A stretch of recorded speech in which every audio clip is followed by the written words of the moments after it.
और इनकी बात अगर अधिकारी रहे तो बड़ा बुरा हो जाएगा। इनकी बात सुनने चाह, अगर जो कोई पीड़ित है, अगर ये लड़की चाह भाई चलो हमने माफ कर दिया, हमारा गुरु रहा कुछ रहा, तो और वो भी ब्रजभूषण जी जो मंत्री है वे भी अपनी गलती मानने एहसास करे। मैं एक बार ना गया हुआ था पंजाब में। किसानों की एक सभा थी, किसान आंदोलन के दौरान की बात मैं आपको बता रहा हूँ। उसमें एक वाक़या याद आया जस्ट थोड़ी देर पहले। मैंने एक फेसबुक में एक कटिंग देखी, एक पूरे इंटरव्यू की कटिंग देखी, जिसमें हमारे नेताजी कुछ कह रहे थे और मैं उन्हीं नेताजी के छोटे भाई की बात कर रहा हूँ। तो उधर वो गए हुए थे टिकैत साहब भी। तो वो कहने लगे लोग बाग कि भाई हमारे टिकैत साहब ये हो गए, हमारे टिकैत साहब ये, हमारे टिकैत साहब ये। और वो पंजाबी लोग थे, उनको पता नहीं चला। तो मैं जिस टाइम पे मैं पहुंचा उस वक्त ये मुझे बाद में जब रियलाइज़ हुआ उस पूरे वाक़ये को, तो मैंने उसका पूछा उनसे कि ऐसा क्यों हुआ। तो ऐसा हुआ कि किसी की बोलने में थोड़ी बहुत दिक्कत थी, थोड़ा सा ज़बान में जैसे हो जाता है, और उन्होंने एक माइक से बोल दिया कि हमारे टिकैत साहब भी आने वाले हैं। और फिर मैंने देखा कि उसके बाद वाले सारे ही वक्ता टिकैत साहब बोलने लग गए।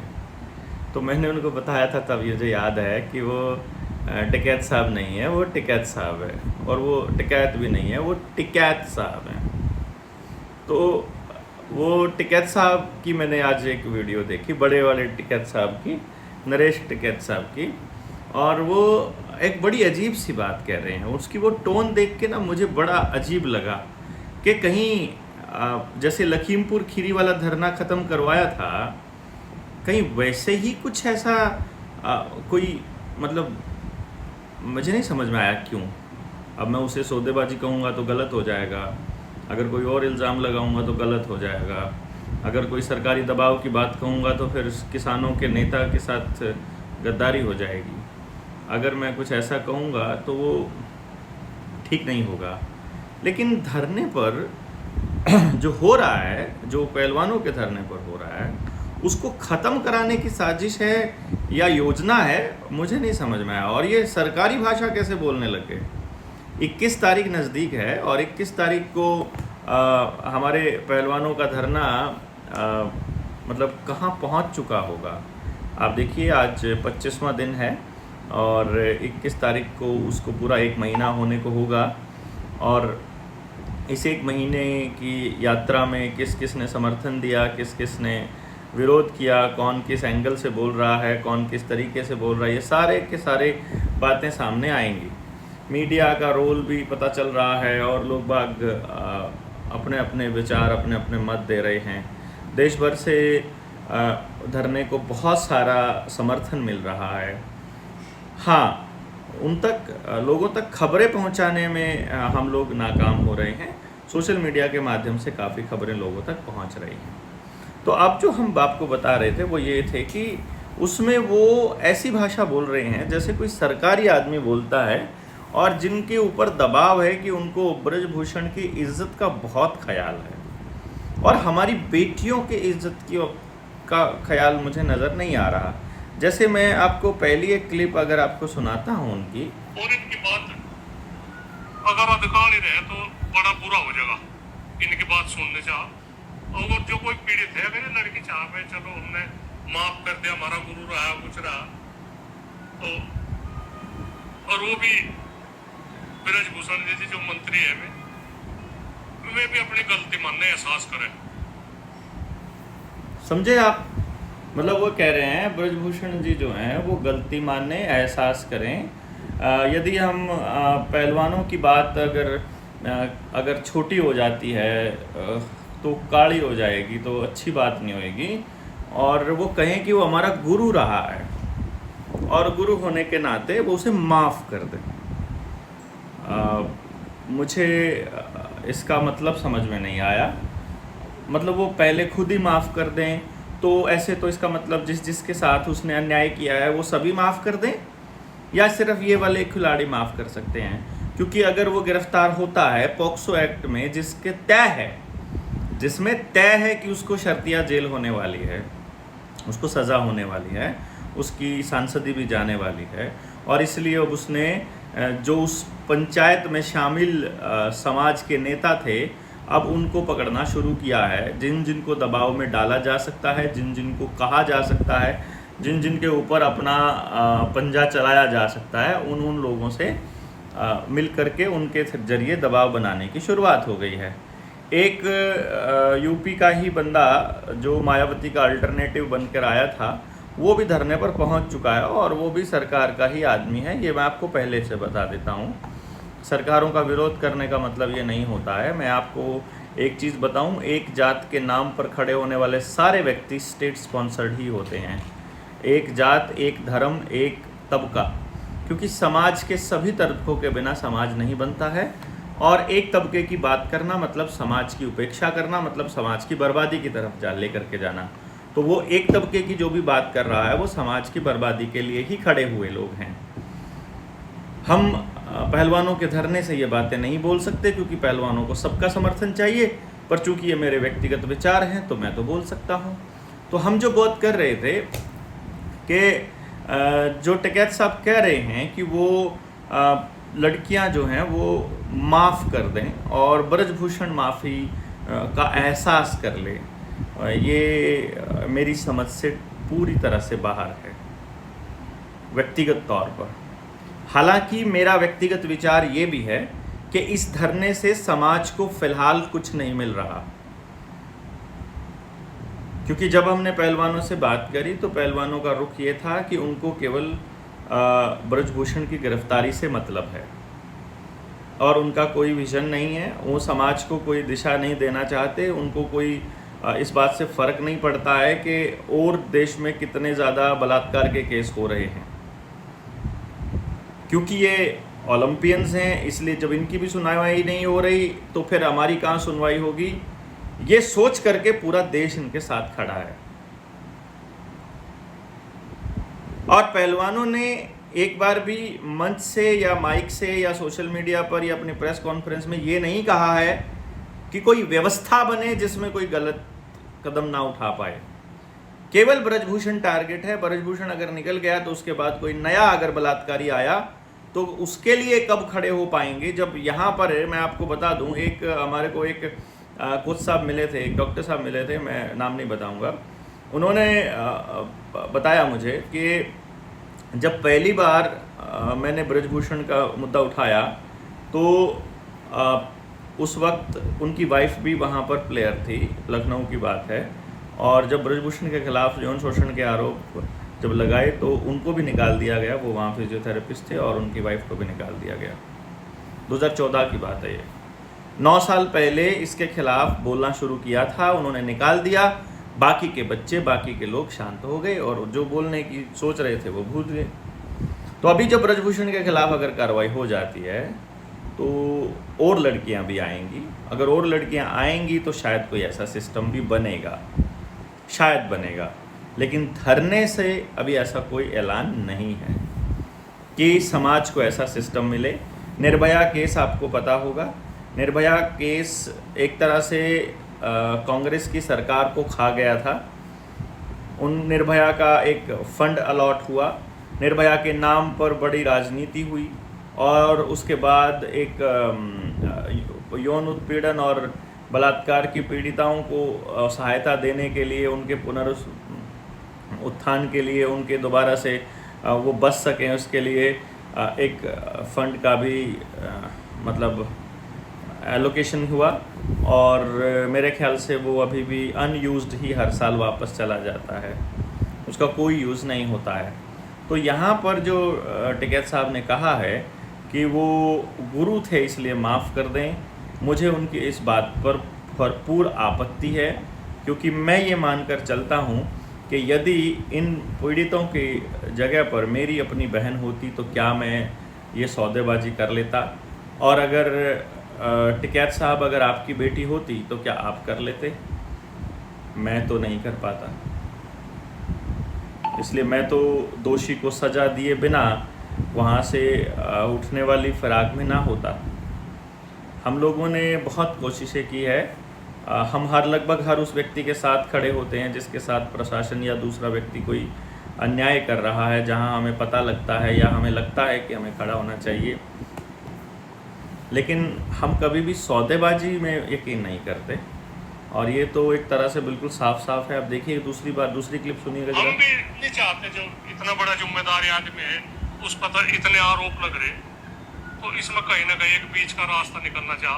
एक कहावत है, ना तुम जीते ना हमारे, वह कहावत दर्शाई जानी चाहिए इसमें। और जो मैं खिलाड़ी है, जो हमारी लड़की है, जो हमारा सम्मान है देश का, उनका भी सम्मान रहे और ब्रजभूषण का भी सम्मान रहे। हम उसका भी सम्मान नहीं खोना चाहते कि भाई कुछ ऐसी बात है कोई आप पूरी बात को सुनिए, शुरुआत कहाँ से होती है। मैंने अगली क्लिप बना दी है, आप मतलब इसको समझिए ज़रा, इसको समझने की कोशिश कीजिए, इस पूरी बात को समझने की कोशिश कीजिए। हम भी नहीं चाहते जो इतना बड़ा जिम्मेदार आदमी है उस पर इतने आरोप लग रहे, तो इसमें कहीं ना कहीं एक बीच का रास्ता निकलना चाह। एक कहावत है, ना तुम जीते ना हमारे, वह कहावत दर्शाई जानी चाहिए इसमें। और जो मैं खिलाड़ी है, जो हमारी लड़की है, जो हमारा सम्मान है देश का, उनका भी सम्मान रहे और ब्रजभूषण का भी सम्मान रहे। हम उसका भी सम्मान नहीं खोना चाहते कि भाई कुछ ऐसी बात है कोई ये भी नहीं चाहते कि इतने जिम्मेदार आदमी है उसके ऊपर आरोप लग रहे हैं। ये नहीं चाहते हैं कि ब्रजभूषण की बेइज्जती हो। ब्रजभूषण की बेइज्जती नहीं होने चाहिए, उनकी इज्जत, क्योंकि वो बलात्कारी बेशक हो सकता है, बलात्कारी तो नहीं, यौन शोषणकारी हो सकता है, और उसके ऊपर आरोप मतलब जो हैं वो यौन शोषण के हो सकते हैं, नाबालिग लड़कियों से छेड़छाड़ के हो सकते हैं।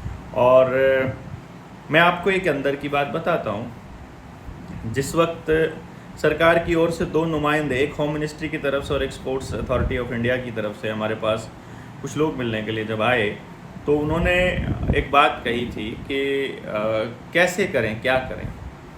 तब विनेश ने एक बात बोली थी उनको, उन्होंने कहा था सर एक काम करिए, मैं आपको तारीखें भी बता दूं और मैं आपको डेट भी बता दूं, या फिर आप पिछले 1 साल का ही निकाल लीजिए। पिछले 1 साल में ब्रजभूषण की लोकेशन जब लखनऊ में है या यहाँ पर इस ऑफिस में है, कौन कौन वहाँ पर आया उस वक्त, कितने फ़ोन नंबर उस लोकेशन पर मौजूद रहे, और उस दौरान किससे कितनी देर क्या बात हुई। मतलब क्या बात हुई तो ज़रूरत नहीं है, किससे बात हुई। आप सिर्फ इतना रिकॉर्ड निकलवा लीजिए, आपको ब्रजभूषण की सारी सच्चाई पता चल जाएगी। और मुझे नहीं लगता कि टिकैत साहब को इनका नहीं पता होगा। मैंने ये वीडियो केवल इस बात को ध्यान में रखकर बनाई है कि ये धरना अगर केवल पहलवानों का होता तो पहलवान देश से समर्थन नहीं मांगते, और यदि पहलवानों ने समर्थन मांगा है और दूसरे तबकों को समर्थन देने का वादा भी किया है, तो ये धरना वाकई में देश की बेटियों के लिए अब तब्दील हो जाना चाहिए। ये युद्ध का मैदान बन जाना चाहिए सभी बलात्कारियों के खिलाफ। ये जंग का ऐलान हो जाना चाहिए कि अब हम एक ऐसी व्यवस्था बनाएंगे कि किसी भी फेडरेशन में, किसी भी दफ्तर में, घर में या सड़क पर, बाहर या कहीं भी किसी भी लड़की की तरफ नज़र उठाने वाले व्यक्ति को 100 बार सोचना पड़ेगा कि नहीं, भारत देश की बेटियां अब जाग गई हैं और अब इस देश में ऐसी व्यवस्था है कि यहाँ आप किसी के ऊपर इस तरह से इल्ज़ाम, इस तरह से जुल्म नहीं कर सकते, आप ऐसे छेड़ नहीं सकते, आप उनको उनकी मर्ज़ी के बिना छू नहीं सकते। और अगर ये धरना इस लेवल पर तैयार नहीं होता है, अगर लोग इस लेवल पर उसको तैयार करने के मूड में नहीं हैं, यदि केवल ये राजनीति का शिकार हो जाना है, आखिर में केवल ब्रजभूषण की गिरफ्तारी पर भी समाप्त होना है, तो इस धरने से समाज को कुछ नहीं मिलने वाला है। इस धरने में और लोगों की ऊर्जा लगेगी, इस धरने में और लोगों का हुजूम उमड़ेगा और लोगों की भावनाएं जागेंगी, लोगों को एक उम्मीद की किरण नज़र आएगी। लेकिन उस उम्मीद की किरण के पीछे कहीं एक घोर अंधेरा भी होगा, जिसमें ये लगेगा कि एक और आंदोलन और हमारे हाथ में आया कुछ भी नहीं, एक और शून्य। क्योंकि इससे, गिरफ्तारी से केवल हम ये साबित कर पाएंगे कि हमारी एकता में इतना दम है, इतना बल है, और अगर वो बल होता तो ब्रजभूषण आज गिरफ्तार होता। अभी सरकारें उसको इस्तेमाल कर रही हैं। इस धरने का इस्तेमाल भी बीजेपी के लिए ही हो रहा है। अच्छा है, पुलवामा वाला इवेंट भी दब गया। अच्छा है, सत्यपाल मलिक भी आकर अपनी राजनीति झाड़ने लग गया। अच्छा है, दूसरे नेताओं को भी अभी काम नहीं था, वो भी आकर के यहाँ भाषणबाजी कर रहे हैं। अच्छा है, पार्टियाँ वहाँ आकर अपना प्रचार कर रही हैं। और मैंने तो बल्कि एक पार्टी के लोगों को बोल दिया था, गले में पट्टा डाल के बैठे हैं, कि ये जो जैसे कुत्ते को पट्टा डाल दिया जाता है ना, देखो मेरा ये व्यक्तिगत विचार है, लेकिन मैं इस बात से बिल्कुल, हाँ, मुझे उनके प्लेटफॉर्म पर नहीं कहना चाहिए, मैं इसमें फिर से सहमत हूँ कि ये मुझे पहलवानों के प्लेटफॉर्म पर नहीं बोलना चाहिए, लेकिन मेरा ये बिल्कुल मानना है, प्राइवेट कंपनियों की तरह हैं पॉलिटिकल पार्टियाँ, प्राइवेट लिमिटेड कंपनियों की तरह, और उनके मालिक उनके कार्यकर्ताओं को एक पालतू कुत्ते से ज़्यादा कुछ नहीं समझते, जिसको बीच बीच में बोटी डालते रहते हैं। और उसी बोटी के लालच में मेरे बेटे को नौकरी मिल जाएगी, मेरे घर वालों को कुछ मिल जाएगा, कभी कोई ठेका मिल जाएगा, कभी कोई मिल जाएगा, अपने व्यक्तिगत स्वार्थ के लिए उसके पीछे लगे रहते हैं। समाज को देने के लिए कोई विज़न, कोई ऐसा मुझे नज़र नहीं आता उनको, और मैं नहीं समझता कि कोई भी पॉलिटिकल पार्टी इस समाज का भला कर सकती है, क्योंकि लोकतंत्र पार्टी में हो नहीं सकता, और लोकतंत्र के बिना लोकशाही आ नहीं सकती। तो लोकशाही नहीं बल्कि तानाशाही का ही एक रूप होती हैं पॉलिटिकल पार्टियां। कुछ लोगों ने एक, जैसे जगदीप भाई हैं अपने स्टेप अप जेसर वाले जिनका चैनल है, उन्होंने मुझसे पूछा था कि कल को आने वाले समय में अगर आप किसी राजनीति के में आते हैं और आप अगर पॉलिटिकल पार्टी बनाते हैं तो आप समाज को क्या देने वाले हैं। तो मैंने उनको सबसे पहले यही कहा था कि यदि मैं कोई पॉलिटिकल पार्टी बनाऊं तो ये समझ लीजिएगा वो भी एक और प्राइवेट लिमिटेड कंपनी की तरह होगी, जो केवल आपको लूटने के लिए बनाई जाएगी। राजनीति केवल पार्टी बनाकर नहीं की जा सकती। ज़रूरी नहीं है कि मुझे राजनीति करने के लिए इलेक्शन लड़ना हो या मैं इलेक्शन ही लड़ूं। मैं लोगों को राजनीतिक रूप से सशक्त करके उनको इतना मजबूत भी बना सकता हूं कि वो अपना कैंडिडेट चुनने से पहले 100 बार सोचें और उनको सोचना आ जाए, उनको अपना कैंडिडेट छांटना आ जाए। चलिए, बात अभी दूसरे मुद्दे की थी, तो मैं आपको ये मुद्दे पे फिर से मतलब मैं चेतावनी देना चाहूँगा कि ये टिकैत साहब को नहीं कहना चाहिए था, क्योंकि वो सार्वजनिक जीवन में है, इसलिए उन पर सवाल उठाना चाहिए हमको।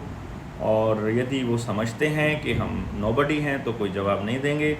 यदि वो समझते हैं कि ये जनता की आवाज़ है, आप कमेंट लिखिए, आप बताइए, आप उनको भेजिए कि आपने जो कहा है उस पर कड़ी प्रतिक्रिया लोगों की आ रही है, और नीचे कमेंट में लिखिए क्या उनको ऐसा कहना चाहिए था, क्या जायज़ है उनका इस तरह से बोलना। हम भी नहीं चाहते, जो इतना बड़ा जिम्मेदार आदमी है उस पर तो इतने आरोप लग रहे, तो इसमें कहीं ना कहीं एक बीच का रास्ता निकलना चाह। बीच का रास्ता है ना, मुझे ये बीच के रास्ते से बड़ी दिक्कत है। कुछ मांगने के लिए इस देश का मालिक बैठा है सड़क के ऊपर और हम उसको बीच का रास्ता दे रहे हैं। आई एम सॉरी, मैं सहमत नहीं हूँ, बिल्कुल सहमत नहीं हूँ। आप सहमत हो सकते हैं, सबकी सहमति या सहमति पर उनका अधिकार होता है। फ़िलहाल हमें ये देखना होगा कि देश के अंदर अगर आमूलचूल परिवर्तन लाना है तो व्यवस्था परिवर्तन की ये लड़ाई बढ़ानी होगी, और उसके लिए हम लोग किस लेवल पर जा सकते हैं, कहाँ जुड़ सकते हैं, ये आपको तय करना होगा। हम बहुत जल्दी अपनी टीम के गठन, विस्तार, ट्रेनिंग और एक बड़े प्रोग्राम की तैयारी कर रहे हैं।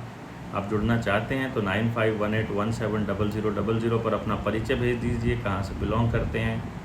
बहुत जल्दी हम लोग ट्रेनिंग 4th ट्रेनिंग मतलब लेवल 1 की हम 4थी ट्रेनिंग करने जा रहे हैं, और 5-6 ट्रेनिंग होने के बाद हम लेवल 2 की ट्रेनिंग करेंगे।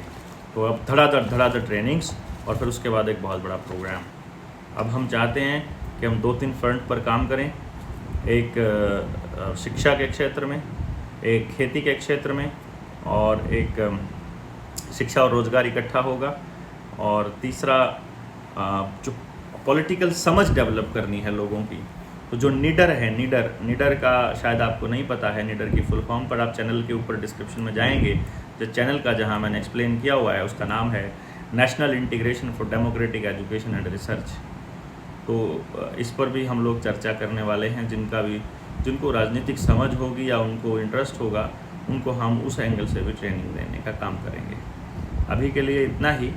आप शेयर कीजिए वीडियो को, दूसरे लोगों तक पहुंचाइए, कमेंट करके बताइए क्या टिकैत साहब का ऐसा कहना जायज़ है। आप ये भी बताइए कि आपको क्या लगता है इस धरने से समाज को क्या लाभ होने वाला है।